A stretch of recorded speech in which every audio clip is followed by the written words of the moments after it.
What's up, peeps? Welcome back. I'm going to be talking about Scarlet and Violet 151 and how I think it's going to be performing in the future. I'm new to the hobby. I used to be an old school collector. I had the whole base set, same as everybody's story, gave it away. I wish I didn't, but I exited the hobby because of that back in like 2001, so something. Like the last set I collected was Fossil, so I believe was base, jungle, Fossil. And then I got out of the hobby after I gave it away. Right now, 151, more or less, it was September 28th, if I'm not mistaken. My friend pulls a God Pack, or an American God Pack. So he got that Blastoise, Word Turtle, Squirtle. And he sends me a picture. I went crazy. I'm like, that is a very good looking Blastoise card. Holy cow, that Squirtle is so cute and that War Turtle is just amazing. I loved it. So instantly I was hooked. I'm like, what is this and where'd you get it? He tells me what it was, how you got it, the Scarlet 151. And I went on bestbuy.com, target.com, gamestop.com, and I started buying. And I started buying heavy.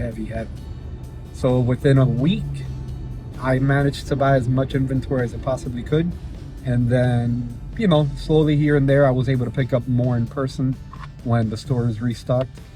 And then it became actually more difficult to buy it online, because then they started limiting how many you could buy online.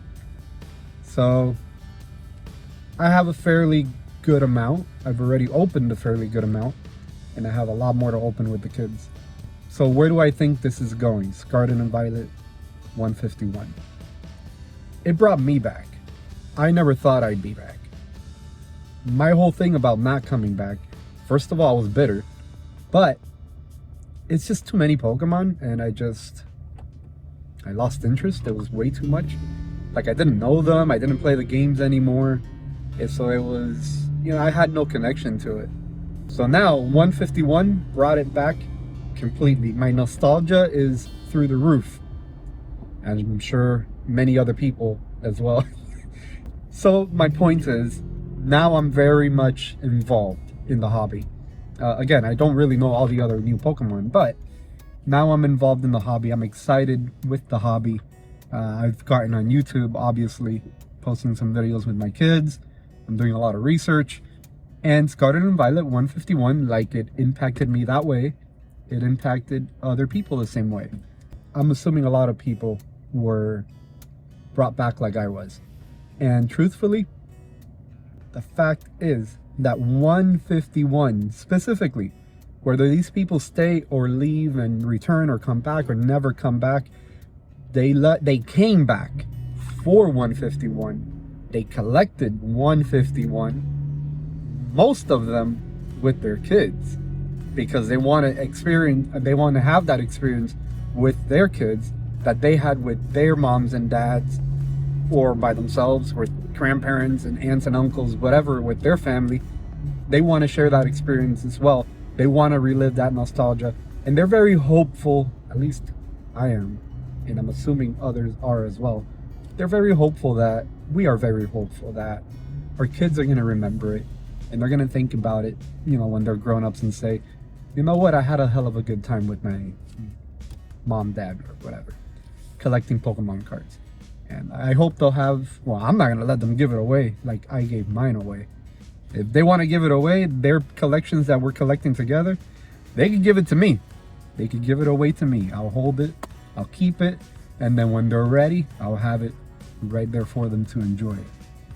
And if they don't want it in the future, well, then I have more sets for me. More good memories. But no, sincerely, I think that 151, Scarlet and Violet 151, will stand the test of time just because of that simple fact that it brought people like me back with kids.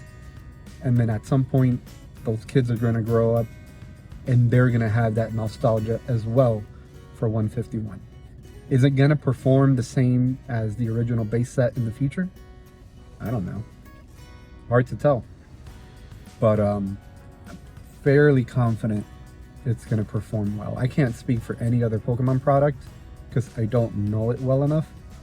And maybe, cards that were released in whatever 2005, whatever packs were released then, maybe in the next 5 to 10 years, that those kids are now adults with their kids. Maybe they'll have their own nostalgia moment in the future with whatever packs that may be coming out in the future. And maybe they'll perform well too. But it doesn't take away that Scarlet and Violet 151 is the original Pokemon. That's undeniable. They're the originals, they're OG, and it brought back all the old schoolers like myself, which now a lot of us have, we have jobs, we have money, and we're willing to spend it for this. So yeah, I'm rambling a lot, but sincerely, I think it's gonna hold its value. And right now, I know like a week and a half ago, everything was like going up. And I read recently, or I didn't read, I saw in the YouTube video, that prices are now dropping. Last I saw, Charizard was the special illustration rare was selling for like $90. So everything is gonna go down in price. It's getting reprinted. We don't know how much is gonna get reprinted. For sure, for the holiday season here in the United States, Thanksgiving, Black Friday, Cyber Monday, Giving Tuesday, and all that great stuff. And then the big one, Christmas. It's gonna get bought. I'm gonna buy it a lot. I already told my entire family. I even wrote a letter to Santa Claus. All I want for Christmas, for me and for my kids, is Scarlet and Violet 151. And I sent everybody a picture of what the packs look like, and I said any. Doesn't matter if it's Snorlax, UPC, the Zapdos, Alakazam, the Booster Bundle, any of the Tims.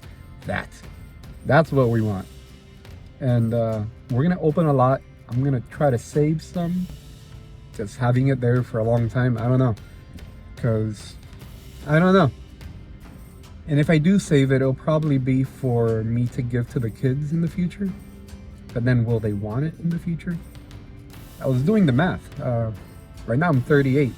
And if I wait another 20 years, let's say with all these packs that I'm buying today, let's say I save a bunch of UPCs and ETBs and all that stuff.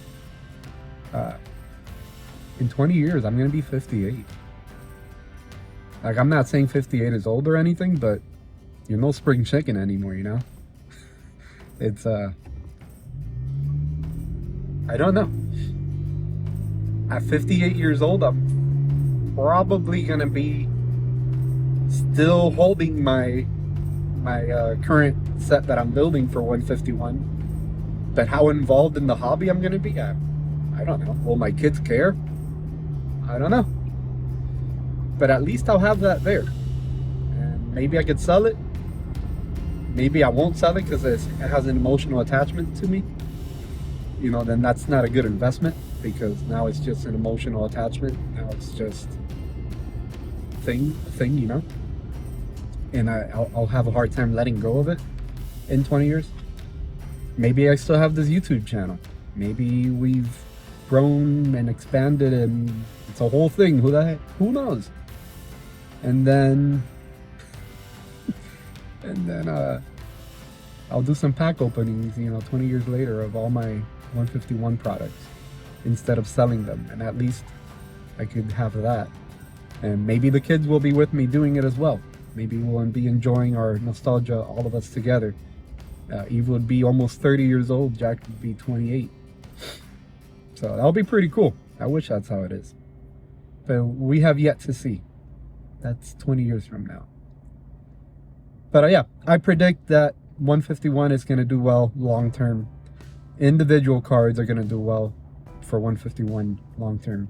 And the sealed products, I think, they're going to do the best long term. Because if people keep opening packs from here, let's say for the next 20 years, yeah, there's more cards, there's more circulation, there's more products out there for people to buy. Like, every pack, there's a chance of a new Charizard being opened, Same as with the original base set.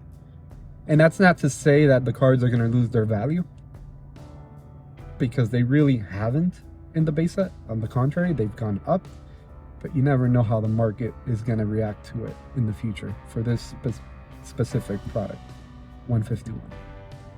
But at least the sealed product is always going to do well, I think. My opinion.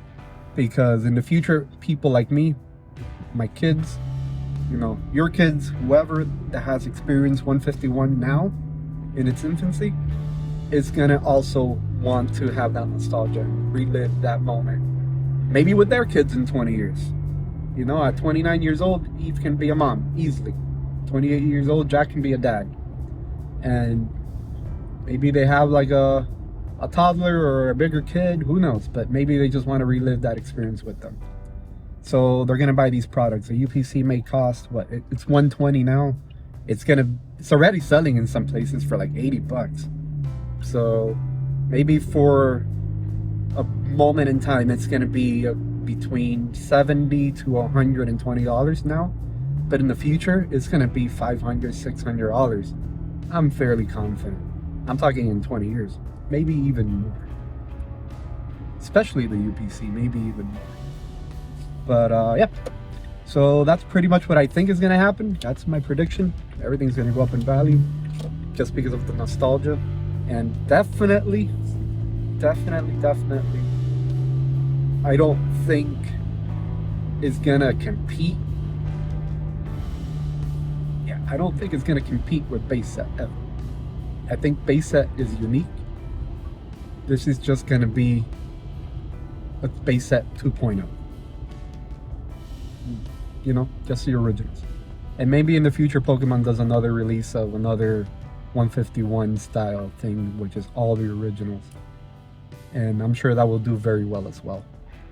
But that wouldn't take away from this one, Scarlet and Violet 151, being the first reproduction of the original 151 Pokemon. This is the first one. So it's still a first. It's gonna have value. My opinion. Anyway, I hope you guys enjoyed all of my rambling and my opinions. If you like this type of video, I'm more than happy to make it every now and then. And I wish you all the best. Bye.